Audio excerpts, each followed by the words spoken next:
সুপ্রিয় দর্শক, আসসালামু আলাইকুম। স্থানীয় সরকার নির্বাচনকে কেন্দ্র করে জাতীয় নাগরিক পার্টির নেতারা অন্য দলের নেতাদেরকে নিজেদের দলে টানার সর্বোচ্চ চেষ্টা চালিয়ে যাচ্ছেন। তারা এমনকি আওয়ামী লীগের নেতাকর্মীদেরকেও দলে আসার এক ধরনের আহ্বান জানিয়েছেন। যারা হত্যাকাণ্ড বা আওয়ামী লীগের গুম খুনের সঙ্গে জড়িত ছিলেন না, বিশেষ করে যাদের বিরুদ্ধে ফৌজদারি অপরাধের মামলা নেই, তারা যেন এনসিপিতে আসেন সেই আহ্বান তারা জানিয়েছেন। তবে এখন পর্যন্ত বিএনপির একজন নেতা এনসিপিতে যোগ দিলেও, হাজী শরীয়তুল্লাহর পরিবারের সদস্য এনসিপিতে যোগ দিলেও, শেরেবাংলা একে ফজলুল হকের নাতনি এনসিপিতে যোগ দিলেও আওয়ামী লীগের কোনো নেতা এখন পর্যন্ত এনসিপিতে যোগ দেননি। এনসিপি মোটামুটি দরজা খোলাই রেখেছে আওয়ামী লীগের জন্য, কিন্তু এখন পর্যন্ত বারবার ডেকেও আওয়ামী লীগের কোনো নেতাকে এনসিপি নিজেদের দলে আনতে না পারাটাই একটা স্পষ্টত বার্তা দেয় যে আরও বহুবার ডাকলেও আওয়ামী লীগের কোনো নেতা এনসিপিতে আসবে না, এটা মোটামুটি স্পষ্ট। এখন কথা হলো, একটা নতুন রাজনৈতিক দল, যেই দলের প্রধানত নেতা যাদের নেতৃত্বে আওয়ামী লীগের পতন হয়েছে, তাদের দলে কি আওয়ামী লীগের নেতারা আসবে কিনা? একটি দল একটি রাজনৈতিক আকাঙ্ক্ষা নিয়ে যখন রাজনীতি করে বা নতুন বন্দোবস্তের কথা যখন বলছে এবং মুখে বিপ্লবী বুলি আওড়াচ্ছে, তখন সেই দলটির প্রতি অনেকেই আকৃষ্ট হতো।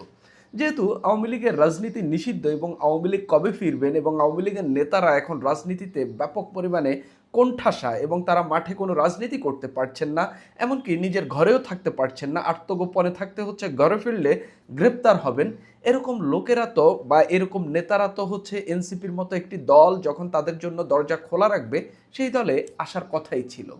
কিন্তু এরপরও কোনো আওয়ামী লীগ নেতা কেন এনসিপিতে আসছে না? এনসিপিতে আওয়ামী লীগ নেতারা না আসার বেশ কিছু কারণ রয়েছে, আমিও কয়েকটি কারণ বের করেছি। আমি ইতিমধ্যে আত্মগোপনে থাকা বা রাজনৈতিক দৃশ্যপটে আসতে পারছেন না এরকম কয়েকজন আওয়ামী লীগ নেতার সঙ্গে কথা হয়েছে। তারা অনেকগুলো কারণ আমাকে বলেছে যে এনসিপিতে আসছে না কেন তারা, বা এনসিপিতে আসবে না কেন। প্রথমত কারণ হইল, এনসিপি যেই দলের নেতাদের হাতে আওয়ামী লীগের পতন হয়েছে, এই দলটিকে আওয়ামী লীগ পছন্দ করে না। তবে এর বাইরেও রাজনীতিতে কিছু মানুষ থাকেন যাদের আসলে আদর্শটা একটু ওই রকম স্ট্রং না। যেমন ধরেন যে ইসাক সরকার, বিএনপি তাকে বহিষ্কার করেছে, তিনি গিয়ে এনসিপিতে যোগ দিয়ে দিলেন। তারপরে আরও অনেক এরকম উদাহরণ আছে বাংলাদেশে, যে যারা বিভিন্ন সময় দল পাল্টিয়েছেন। শাহজাহান ওমরের কথা বলতে পারেন, আখতারুজ্জামানের কথা বলতে পারেন, এরকম বহুত লোক আছে যারা আওয়ামী লীগ করেছেন, বিএনপি করেছে। এই যে বীর মুক্তিযোদ্ধা ফজলুর রহমান, তিনিও একসময় আওয়ামী লীগ করতেন, এখন বিএনপি করছেন। তো সেই জায়গাতেও এনসিপিতে কেন আওয়ামী লীগের নেতারা যোগ দিচ্ছেন না? আওয়ামী লীগ নেতাদের একটা টোন যেটা আমি আন্ডারস্ট্যান্ড করতে পেরেছি এবং কথা বলে যেটা বুঝতে পেরেছি, এনসিপি আসলে সেরকম কোনো দলই না তাদের মতে যে তারা সেখানে যোগ দিয়ে অন্তত নিজেদের অস্তিত্ব টিকিয়ে রাখবে। বরঞ্চ তারা জেল ভোগ করবে বা কারাগারে যেতে রাজি আছেন, কিন্তু এনসিপিতে যোগ দেবেন না। তার নানাগুলো কারণ তারা বলেছেন। যে আওয়ামী লীগের পতন, মানে যারা আওয়ামী লীগের ওই যে 17 বছরের যে শাসন, সেই শাসনকে যারা অপছন্দ করেন, এরকম নেতারাই বলছেন যে আওয়ামী লীগ পতন হয়েছে, ঠিক আছে, আওয়ামী লীগের পতন অনিবার্য ছিল, কিন্তু এরপরে এনসিপি যখন নিজেদের দল প্রতিষ্ঠা করে, এই প্রতিষ্ঠা করার পর থেকে তারা যে বিভাজনের রাজনীতিতে হেঁটেছে, বিশেষ করে গোপালগঞ্জে যে ঘটনা ঘটেছে এবং আওয়ামী লীগকে আক্রমণ করা, আওয়ামী লীগকে ফিরতে না দেওয়ার যেসব বক্তব্য দিয়েছেন, এগুলো তারা একেবারেই ভালোভাবে নেননি। এবং বাংলাদেশে যে অনেকগুলো নতুন করে বিভাজন তৈরি হয়েছে, এই বিভাজন তৈরি করার অন্যতম কেন্দ্রবিন্দুতে এনসিপি নেতারা ছিলেন বলে তারা দাবি করছেন, সেই কারণে তারা আওয়ামী লীগে ফিরতে চাচ্ছেন না। এর বাইরেও আরও বেশ কিছু কারণ রয়েছে। এনসিপির নিজস্ব কোনো রাজনীতি না থাকা। দেখেন, এনসিপি একটি রাজনৈতিক দল, সংসদে তাদের 6 জন এমপি রয়েছেন, কিন্তু এখন পর্যন্ত এনসিপি নির্বাচনের পরে আগে গণমুখী কি রাজনীতি করেছে? এই যে হামে এতজন শিশু মারা গেছে, তারা কি এখন পর্যন্ত স্ট্রংলি অন্তর্বর্তীকালীন সরকারের বিরুদ্ধে কোনো প্রতিবাদ জানিয়েছে? বরঞ্চ তাদের কোনো কোনো নেতা বলেছেন যে হামের চেয়েও বেশি গুরুত্বপূর্ণ হলো জুলাই সংস্কার।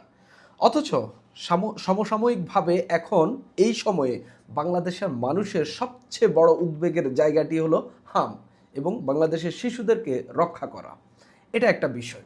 পাশাপাশি আরও জ্বালানি নিয়ে অন্যান্য যেসব বিষয় নিয়ে এনসিপির যেভাবে প্রোটেস্ট করা উচিত ছিল, প্রতিবাদ জানানো উচিত ছিল, তারা সেই রাজনীতিটা তারা আসলে দেখাতে পারেননি, এটা অনেকেই মনে করছেন। এনসিপি নেতাদের মুখে বিপ্লবী ভাব কিন্তু, বা মুখে বিপ্লবী বার্তা বা বিপ্লবী কথা, কিন্তু আসলে বাস্তবে তাদের রাজনীতিটা অন্যরকম। তারা সবসময় বলে এসেছে তারা নতুন বন্দোবস্তের রাজনীতি করবে, কিন্তু তারা পুরাতন বন্দোবস্তের রাজনৈতিক দল জামাতের সঙ্গে তারা জোট করে রাজনীতি করছে, যাদের বিরুদ্ধে মুক্তিযুদ্ধের বিরোধিতা থেকে শুরু করে গণহত্যার দাগ লেগে আছে। যেই দলটির সঙ্গে, যেই দলটির নামের সঙ্গে বাংলাদেশের মানুষের রক্তের দাগ লেগে আছে, সেই দলটির সঙ্গে তারা জোট করে নির্বাচন করেছে। যদিও তারা বলছে জামাত এখন আগের অবস্থানে নেই, কিন্তু যখন তারা আওয়ামী লীগের নেতাদেরকে দলে আসার আহ্বান করছেন, তখন আরেকটা সমালোচনা উঠেছে যে একে তো তারা একটা গণহত্যাকারী দলের সঙ্গে জোট করে রাজনীতি করেছে, আবার যারা একটা ফ্যাসিজম কায়েম করেছে সেই দলের নেতাদেরকেও তারা দলে টানার চেষ্টা করছে। অর্থাৎ তারা একটা গণহত্যাকারী দল, আরেকটি ফ্যাসিজম কায়েমকারী দল, এই দুটা দলকে নিয়ে তারা রাজনীতি করার চেষ্টা করছেন, এই সমালোচনাটাও উঠেছে। এনসিপি আওয়ামী লীগের নেতাদেরকে ডাকছে, শেরেবাংলা একে ফজলুল হকের নাতনিকে দলে ভেড়াচ্ছে, ডক্টর ইউনূসের পরিবারের একজন সদস্যকে দলে ভেড়াচ্ছে, হাজী শরীয়তুল্লাহ পরিবারের একজনকে দলে এনেছেন, এমনকি বিএনপির একজনকেও দলে ফেরাতে পেরেছেন, মঞ্জুরুল আলমের জন্য চেষ্টা করছেন চট্টগ্রামের সাবেক মেয়র, এমনকি আওয়ামী লীগের জন্য দরজা খোলা রেখেছেন এবং বারবার আহ্বান করছেন। এনসিপি এখন পর্যন্ত দৃশ্যত কি এমন চেষ্টা করেছেন তাদের দল থেকে যারা পদত্যাগ করে চলে গেছেন, যারা জামাতের সঙ্গে জোট করার কারণে যেই নেতারা, যেই নেত্রীরা দল থেকে পদত্যাগ করেছেন, তাদেরকে ফেরানোর কি উদ্যোগ নিয়েছেন? তাদেরকে দলে ফেরাতে এনসিপি কতটুকু কি করেছেন? যেই দল নিজের নেতাদেরকে দলে ফেরাতে পারে না, তারা কিভাবে অন্যের নেতাদেরকে আকৃষ্ট করতে পারবে? অর্থাৎ তাসনিম জারা, তাজনুবা জাবিন, চট্টগ্রামের মীর আরশাদুল, তাসনিম জারার হাজব্যান্ড, এরা যারা দল থেকে চলে গেছেন, তাদেরকেই আপনি ফেরাতে পারছেন না, অন্য দলের প্রতি আপনি কী রাজনীতিটা দেবেন? এই সমালোচনাটাও এনসিপির বিরুদ্ধে উঠেছে। জামাতের সঙ্গে জোট, তারা বলছে স্থানীয় সরকার নির্বাচন তারা এককভাবে করবে, কিন্তু এখন পর্যন্ত বাংলাদেশের মানুষ কেউ বিশ্বাস করে যে এনসিপি এককভাবে নির্বাচন করবে? কিংবা দু একটি উপজেলার চেয়ারম্যান হতে পারবে এই আশায়, কিংবা হয়তো একটা সিটি কর্পোরেশনে তারা জয়লাভ করতে পারে, এই আশায় কি তারা জামাতের জোটটা কি ছাড়তে পারছে? শুধুমাত্র দু একটি উপজেলা নির্বাচন বা ভোটে তাদের একটা স্ট্রং পজিশন দেখানোর জন্য জামাতের সঙ্গে জোটটা তারা এখনো টিকিয়ে রেখেছে। অথচ দেশের অধিকাংশ মানুষ এখনো চায় এনসিপি আলাদাভাবে রাজনীতিটা করুক। আপনি নিরপেক্ষ লোকদের উপর জরিপ করে দেখুন, এনসিপি নিজেও এই জরিপটা করতে পারে।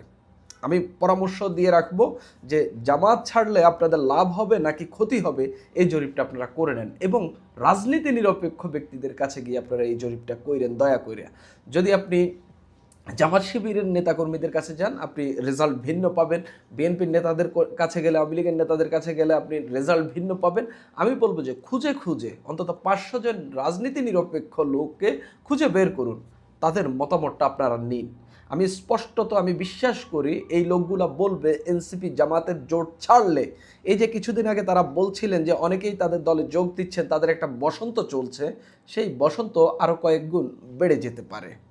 এনসিপির সবচেয়ে দুর্বলতা যেটা, তারা বলছে স্থানীয় সরকার নির্বাচনে তারা এককভাবে নির্বাচন করার পথে হাঁটছে, কিন্তু ওই যে পুরানো রাজনৈতিক দলগুলো যে রাজনৈতিক স্পেসটা রেখে দিত, যে ঠিক আছে আমি এককভাবে নির্বাচন করব, তবে নির্বাচনের আগে কোনো কিছু ঘটে যেতে পারে, ঠিক একই প্রতারণামূলক রাজনৈতিক স্পেসের পথে হাঁটছে।